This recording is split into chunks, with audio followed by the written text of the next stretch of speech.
Hello everyone. Chapter की starting में hospital का सीन दिखाया जाता है। ये किंग देखती है कि उसकी टेबल पर कोई एप्पल रख रहा है।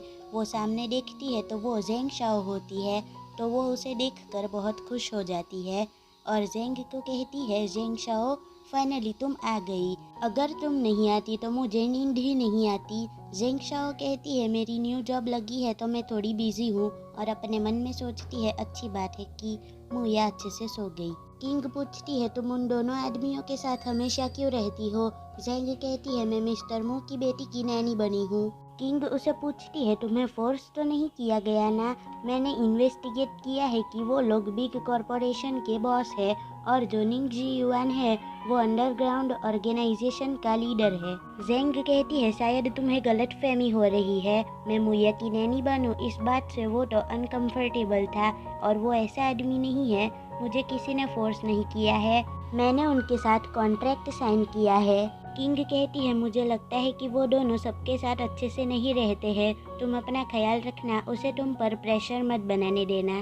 जेंग कहती है, तुम टेंशन मत लो, मैं सहन करने वालों में से नहीं हूँ। फिर वो सूजी को कहती है, सूजी आज रात में यहीं पर रुकने वाली हूँ, सो आज तुम घर पर चले जाओ। किंग कहती है, हाँ जेंग शाओ यहीं पर है, तुम जल्दी जाओ। सूजी कहता है, हाँ जेंग शाओ मैं तुमसे बात करना चाहता हूँ। जेंग कहती है, ओके। फिर वो दोनों बाहर बात करने जाते हैं। जेंग कहती है, सूजी बताओ क्या बात करनी है? सूजी कहता है, तुम अपना ख्याल रखना, अपने आप को सफ़र मत होने देना, कुछ भी बात हो मुझे बता देना। जेंग मुस्कुरा कर कहती है, तुम भी ये किंग के जैसे ही हो, उसने भी मुझसे यही कहा। सूजी कहता है, ऐसी बातें मत करो, वो कोई आम इंसान नहीं है। जेंग कहती है, सूजी मैं बुली होने वालों में से नहीं हूँ, वो इतना डरावना भी नहीं है, बस थोड़ा एरोगेंट है, तुम मेरी चिंता मत करो और जल्दी अपने घर चले जाओ। सूजी कहता है, ठीक है तो मैं घर जाता हूँ, अगर कुछ भी प्रॉब्लम हो तो मुझे फ़ोन कर देना। जेंग कहती है, यस। फिर जेंग और ये किंग सो रहे होते हैं, तभी जेंग का फ़ोन रिंग करता है, तो उस वजह से उसकी नींद उड़ जाती है। वो देखती है तो मूचेन का फ़ोन होता है, वो फ़ोन उठाती है तो मूचेन कहता है, जेंग शाओ मैं बोल रहा हूँ। जेंग कहती है, मिस्टर मू सुबह के 1 बज रहे हैं। मूचेन कहता है, मुया उठ चुकी है।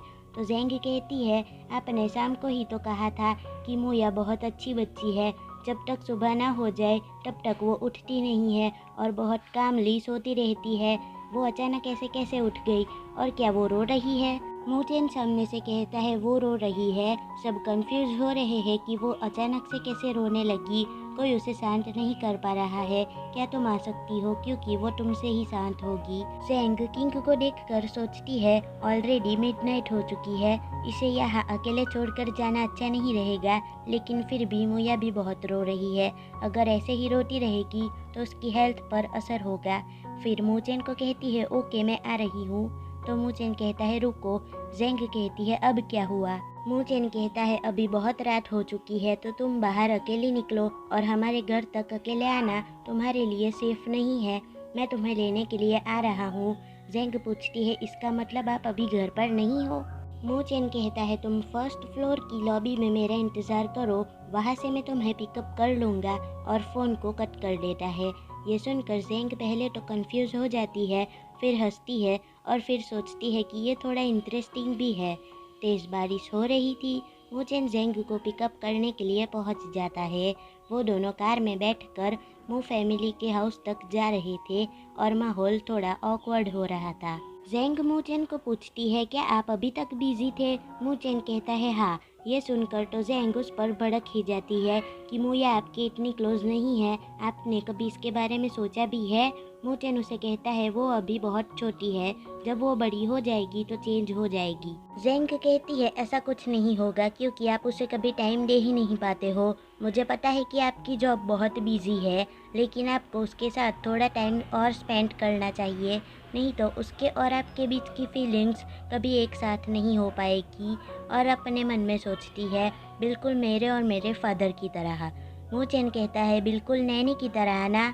जेंग कहती है, नहीं, ये दोनों सेम नहीं है। मूचेन कहता है, अगर मेरे पास टाइम होता ना तो मोया का ख्याल रखने के लिए मुझे तुम्हारी ज़रूरत नहीं पड़ती, ये जॉब मेरी रिस्पॉन्सिबिलिटी है, तो मैं इसे ऐसे छोड़ नहीं सकता। जेंग गुस्से में कहती है, आफ्टर ऑल आपकी नज़रों में तो काम मुया से भी ज़्यादा इम्पोर्टेंट है ना। तो मूचेन उसे घूरने लग जाता है। जेंग कहती है आप मुझे ऐसे घूरते रहोगे तो ये सिर्फ यूज़लेस है। मैं बस कह रही हूँ कि आप उसे टाइम दिया करो, तभी वो आपसे क्लोज होगी। बच्चों को और क्या चाहिए, बस प्यार, ढेर सारा पेरेंट्स का प्यार। तो मूचेन उसका हाथ पकड़ लेता है और उसके क्लोज आ जाता है। फिर उसे गुस्से में कहता है ये तुम्हारी जॉब नहीं है, बस तुम कॉन्ट्रैक्ट को फॉलो करो और मुया का अच्छे से ख्याल रखो। और हाँ, याद रहे कि मुझसे प्यार मत कर बैठना। जेंग अपना हाथ मूचेन से छुड़ा देती है और कहती है आप चिंता मत करो, मैं आपसे प्यार नहीं करूँगी।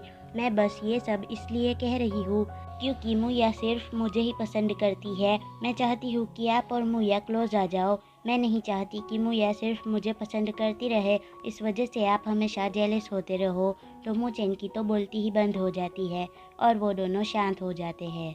थोड़ी देर बाद वो दोनों घर पहुंच जाते हैं। जेंग फटाफट से मुया के कमरे में जाती है, फिर मुया को अपनी गोदी में सुला रही थी और मुया सो भी जाती है। तो जेंग उसे बेड पर रखती है तो मुया अगेन मम्मी कहती है। जेंग कहती है मैं यहीं पर हूँ और हमेशा तुम्हारे साथ हूँ, सो जाओ तुम। और फिर मुया सो जाती है। फिर वहाँ पर मूचेन आ जाता है और इसी के साथ ये चैप्टर होता है यहीं पर ही ख़त्म। So that's it for today and thanks for watching. मिलते हैं नेक्स्ट वीडियो में। टाटा।